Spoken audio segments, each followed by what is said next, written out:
Canada has inarguably a failing healthcare system. It is crumbling. Wait times are exuberant, and we have had deaths in the ER. People waiting to see a doctor, not just deaths because they're sick and they go to the ER and things don't go well. No, we have a guy in Edmonton who went to the Grey Nuns Hospital who died waiting to see a doctor. He waited hours and hours with chest pain, and unfortunately it didn't work out well for him. And now here in British Columbia, we stand the very real risk of having our paramedics go on strike. What does this mean for us? Well, let's talk about it.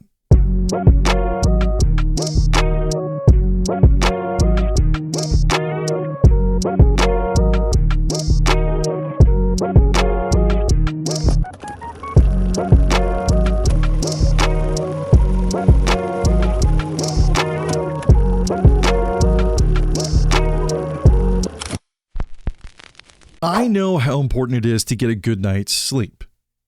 Living with PTSD, I also know how hard it is to get a good night's rest, which is exactly why I have written, narrated, and recorded my very own sleep story that you can go and get off of my website, authormheneghan.com, and download it absolutely free. All I ask is that you take a listen to it, and if you like it, leave me a review or send me a message directly. But the most important thing that I ask is that you get a good night's sleep. Rain's story, the sleep aid, is available right now, authormheneghan.com. Go ahead and check it out. Now on to this episode of Unwritten Chapters, the podcast.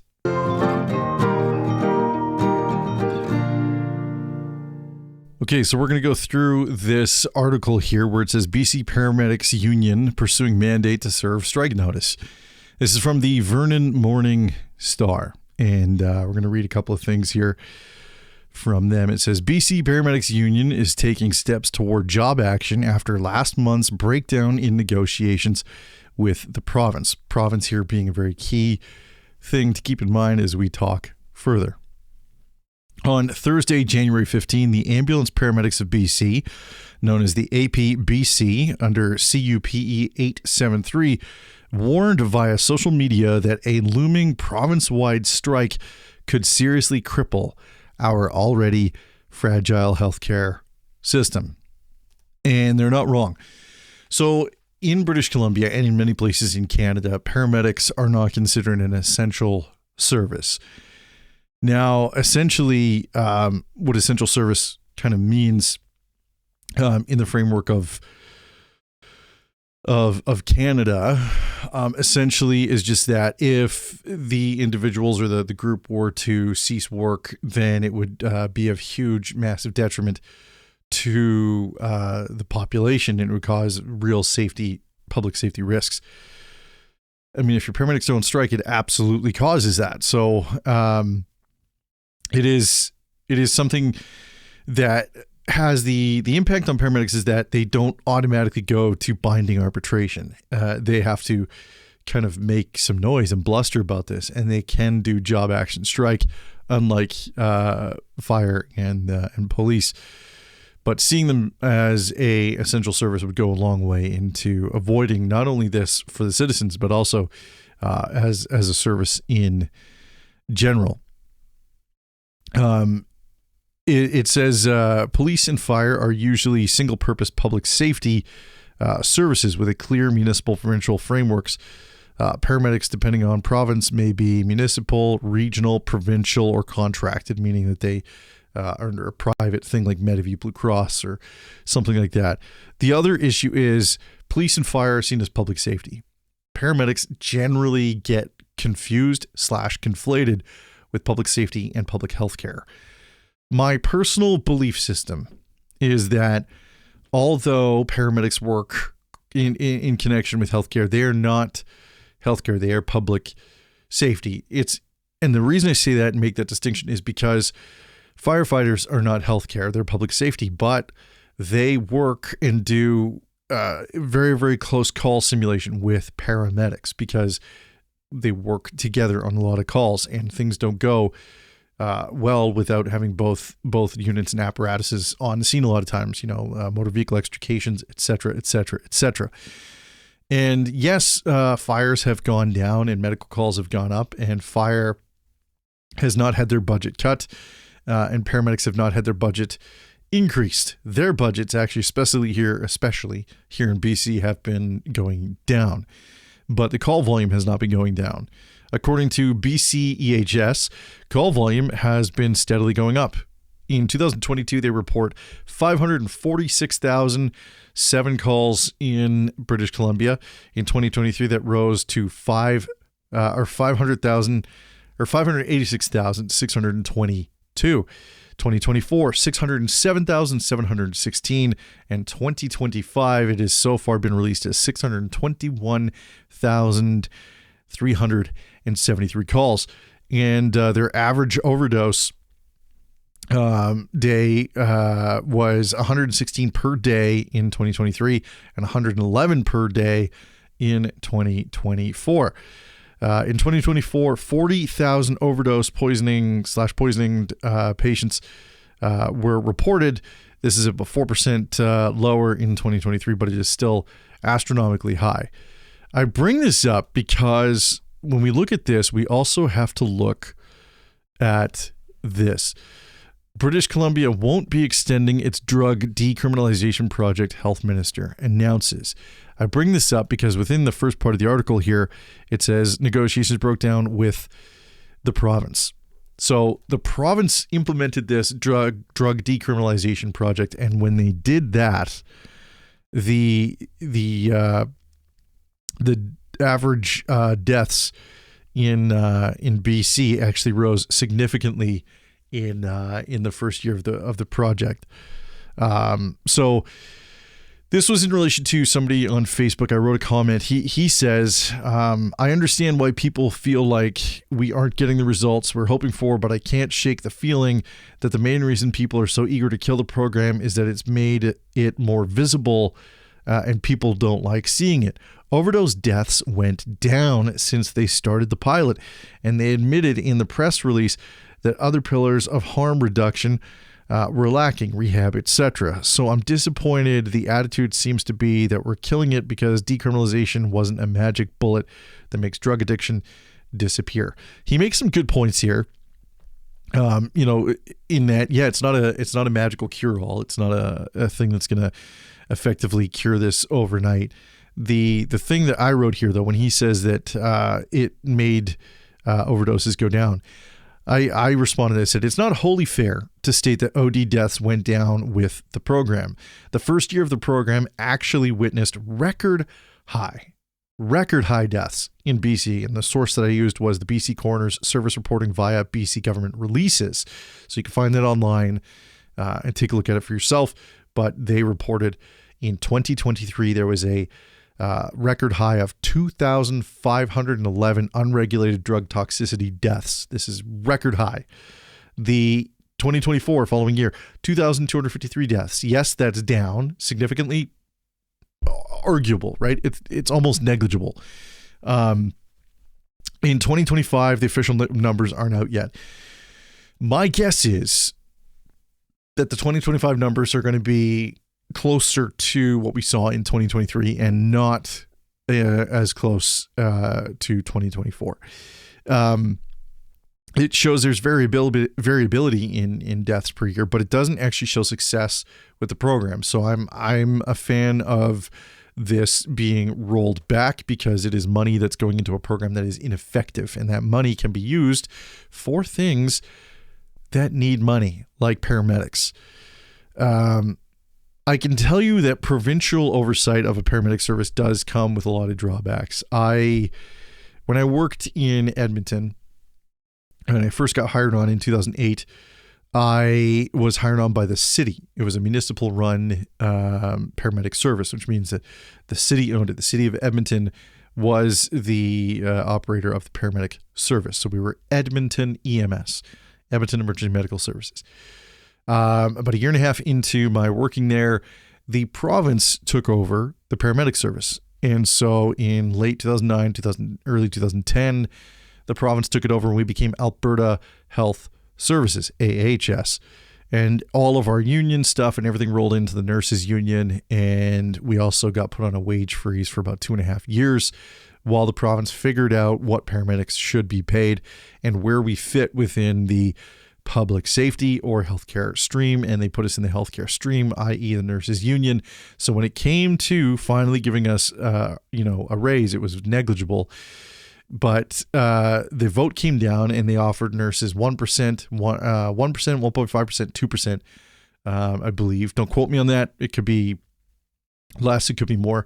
But my memory tells me it was 1.5, 2% over a 3-year period. Paramedics were offered 0, and I believe 0.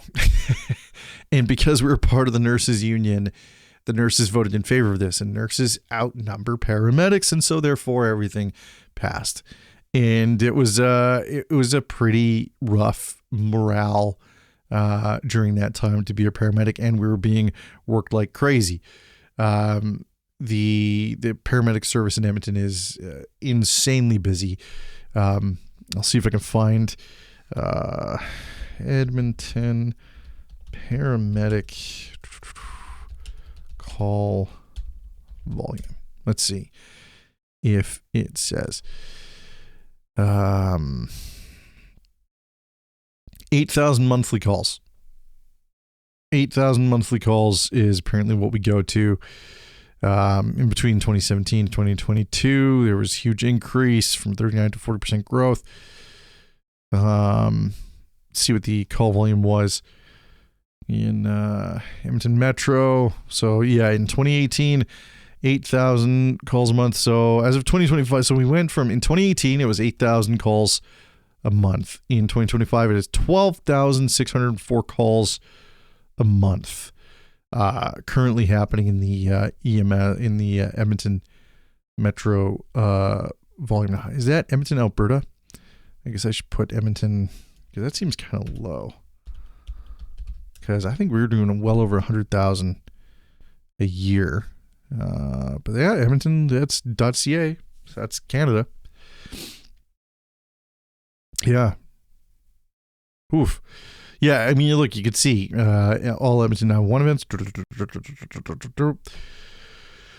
steady increase. Crazy, absolutely crazy.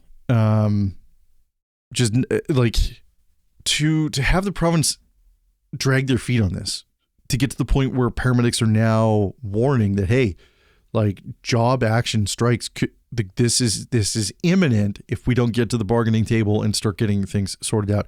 And some of the things they're asking for, one of the big ones, is better mental health supports. And the reason that I kind of brought this up to begin with is the province put this program into place. The paramedics had to deal with the fallout. The paramedics were the ones going to more overdoses. The paramedics were the ones dealing on the front lines of their implementation. And that does impact their mental health. There is a old CBC documentary that came out. I think it was After the Sirens. I think that's what it was called. But it indicated that 1 in 4 paramedics report symptoms of post-traumatic stress. However, the study speculates that it's actually much higher because of underreporting. And I know from anecdotal experience, I didn't know too many paramedics that I worked with that didn't have post-traumatic symptoms or post-traumatic stress itself. And I myself was diagnosed in 2017 with post-traumatic stress disorder.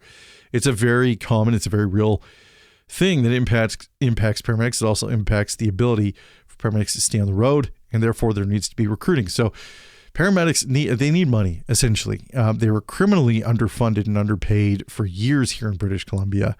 And Vancouver paramedics, which is part of BC, work in one of the most busiest strips in North America for drug and violent offenses on East Hastings in Vancouver. It is a fabled part of town, and it is a laborious part of town to work. It's where I cut my teeth as a paramedic student. It's where I got some of my exposure into what overdoses were like, and what violent encounters are like, and what the other side of the world lives like, and how our cities are kind of they're multidimensional, man. You can exist within a section of the city and never really know that this stuff goes on. Paramedics work within the shadows. We work within the depths. We work within the corners and the alleyways and stuff. And so we see the inhumanity that exists within our cities. And when you place human beings in a position to see that, it's going to have effects.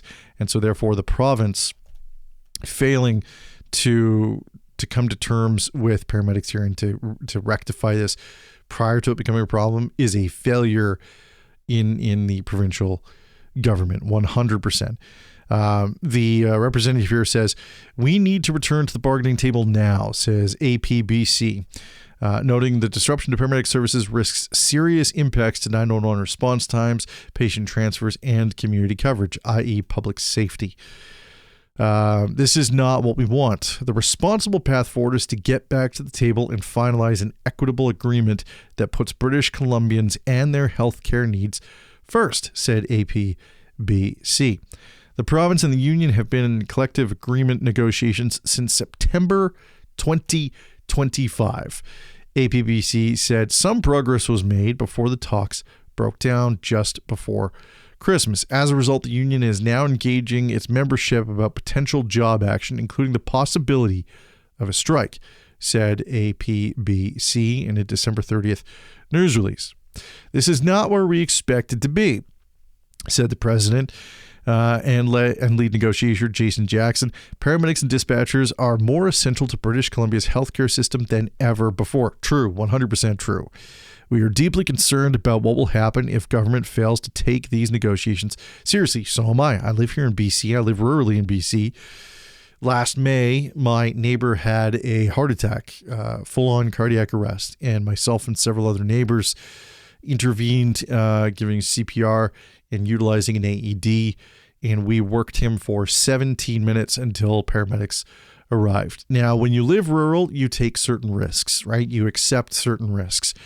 So we accept that there's going to be longer response times for things like paramedics to be able to arrive to our location. If this goes down, if there is a strike, that only exacerbates those wait times, and it will cost people lives. 100% inarguable, it will cost people's lives. And so the province, who has already gambled on this drug decriminalization program and cost people's lives, are yet again gambling because of money, and I would argue certain levels of greed and myopia, are gambling with people's lives. They're gambling with British Columbians' lives. They even said BC will not be continuing its drug decriminalization project, Health Minister Josie Osborne announced in Victoria on Wednesday. The 3-year pilot project, which allowed people to be in possession of small amounts of illicit drugs, began on the 31st of January 2023 and will expire at the end of this month. The pilot project was in response to BC's toxic drug crisis, which has claimed thousands of lives since a public health emergency was declared in 2016. So 10 years ago now, 2016.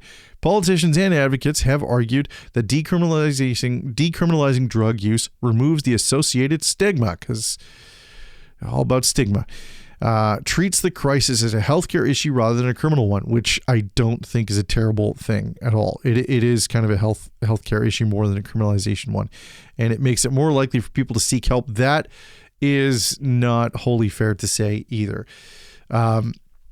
Simply doing this will not engender people to seek help. People seek help when they're ready to seek help and when there are resources for people to seek help.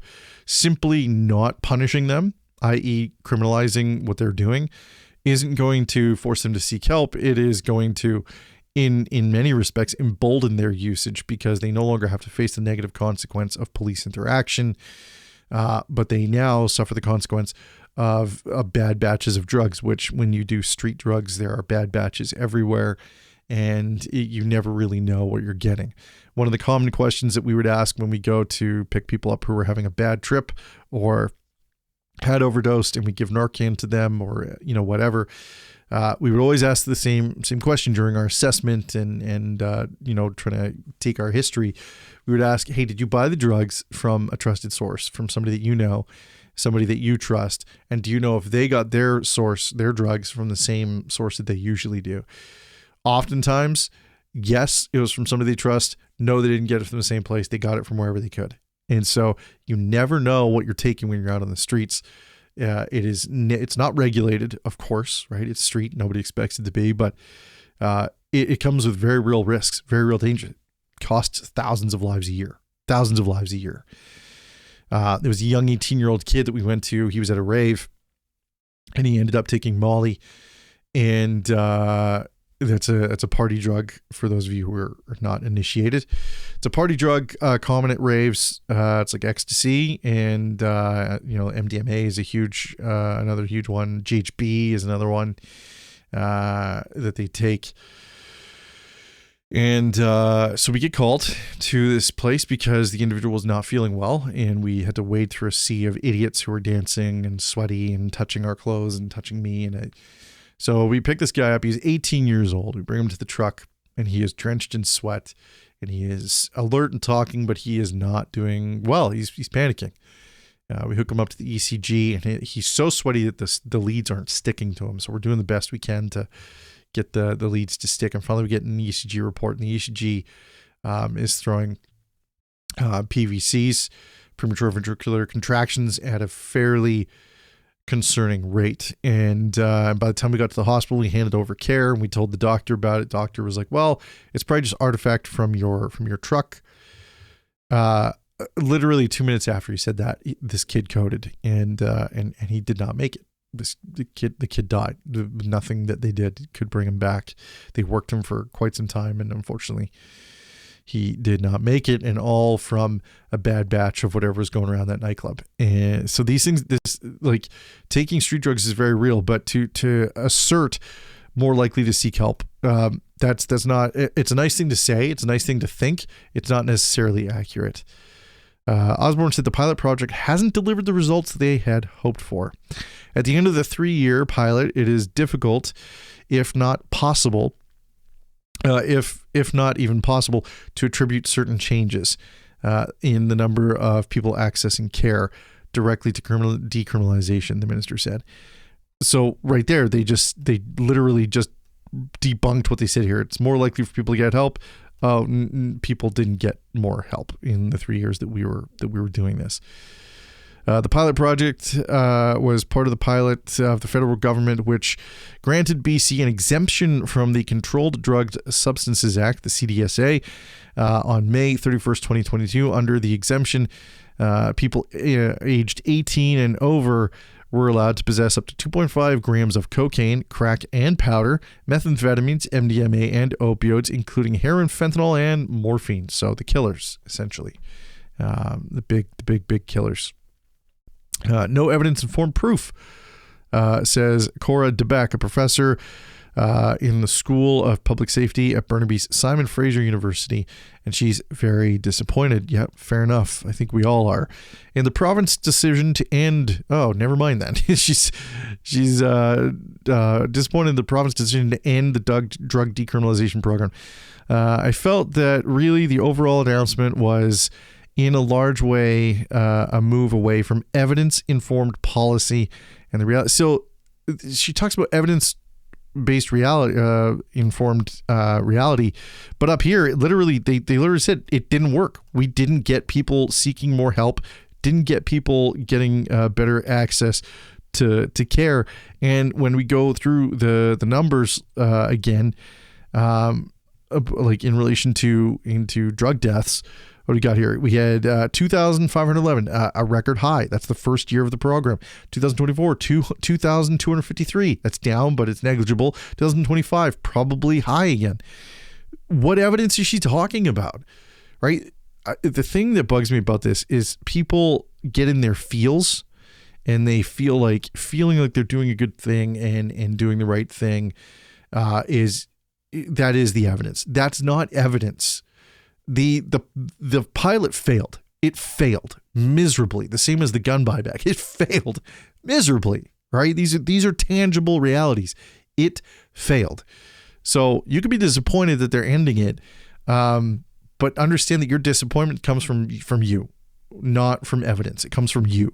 comes from your own thoughts, your own feelings, your own morals, you. And that's all fine.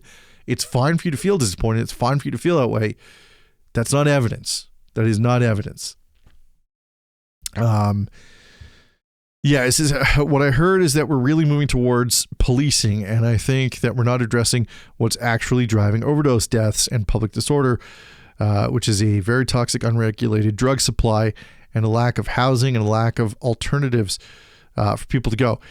Again, that's not wholly fair either, because one of the biggest drivers behind drug usage is trauma.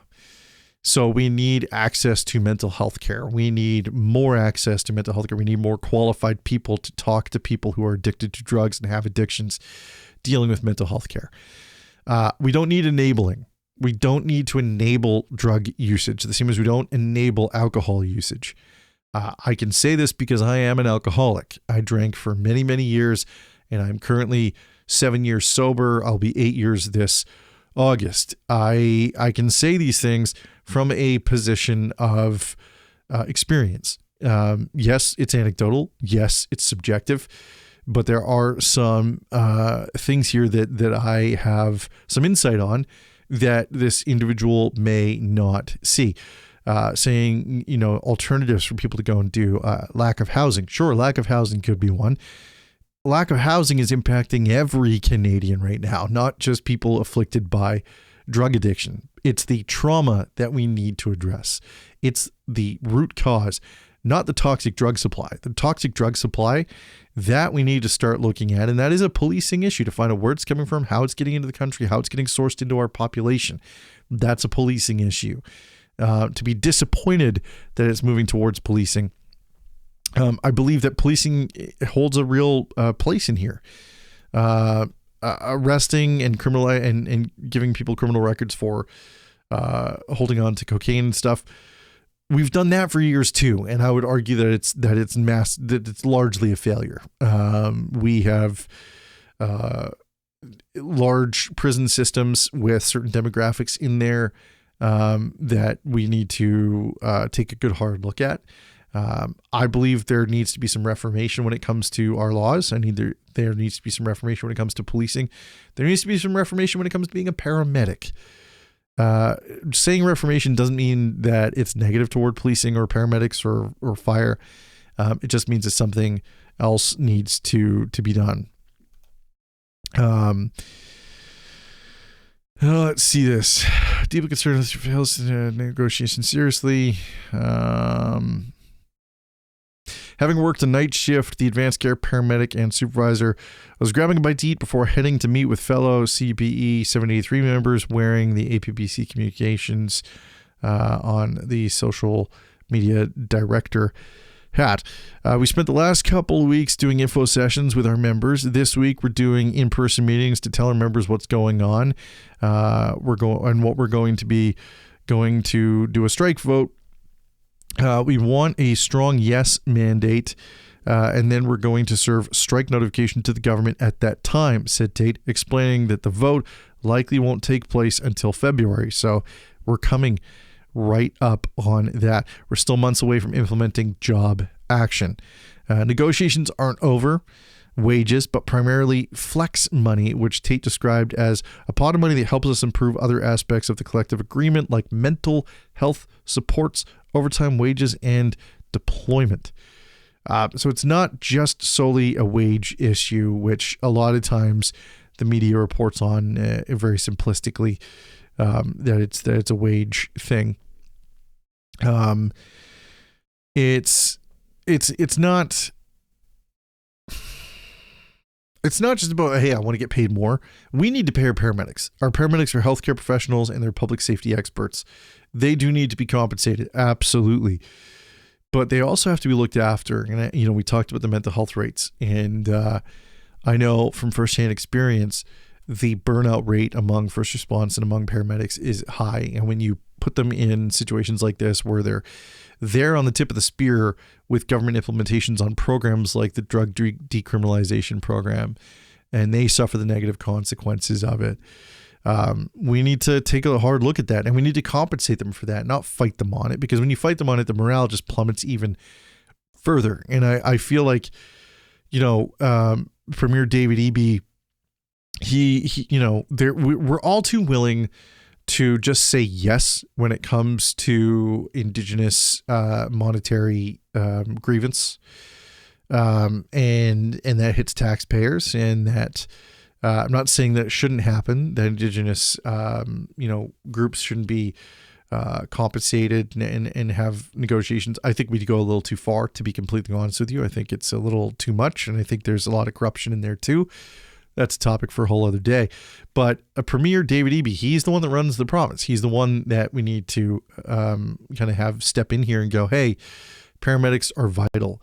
We need to figure this out. What do they want? Let's figure out how to make that happen. Period. Ending. Let's figure out how to make that happen. Because without paramedics, your failing healthcare system is about to plummet even further than you might have thought possible. We need to look after our paramedics, and that's period. Ending. Full stop. If you are a paramedic and you're listening to this, you came across this episode, I want to let you know I love you, I see you, and I can't thank you enough for what you do for us every single day in this province and in Canada as a whole. Thank you so very, very much. Please look after yourself, take care of yourself, and look after your partners, look after your family. And I'm sorry that this is taking place. I wish it wasn't the case. I wish that we were smarter about figuring these things out in a timelier manner. My hope is that the province comes to their senses and they do figure it out in a timely manner, because we need it. This is important. And if they don't, people will die. Period. Ending. And on that note, I'll talk to you on the next episode of Unwritten Chapters. This is Matthew Heneghan. Take care, be well, be safe, and above all else, keep talking to each other and keep writing your story.